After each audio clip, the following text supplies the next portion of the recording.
Anda harus hati-hati dengan modus penipuan baru. Saudara, Direktorat Tindak Pidana Siber Bareskrim Polri mengungkap kasus penipuan dengan menggunakan modus teknologi kecerdasan buatan manipulasi wajah.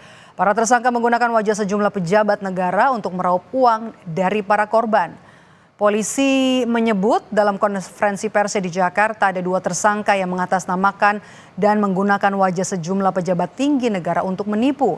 Pelaku memperdaya para korban hingga menyetor sejumlah uang dengan dalih mempercepat pendaftaran program dana bantuan pemerintah.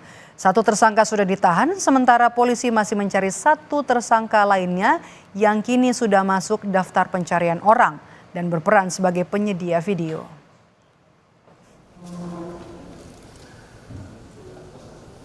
Tersangka mengakui telah melakukan kegiatan penipuan tersebut sejak tahun 2020 dengan konten-konten yang disebarkan berupa video deepfake pejabat negara dan sejumlah public figure ternama di Indonesia. Dengan total keuntungan yang diterima kurang lebih sebesar 30 juta selama 4 bulan terakhir. Di mana tersangka berperan dalam mengunggah video deepfake dengan menambahkan caption dan nomor telepon di akun media sosial tersangka serta menerima keuntungan.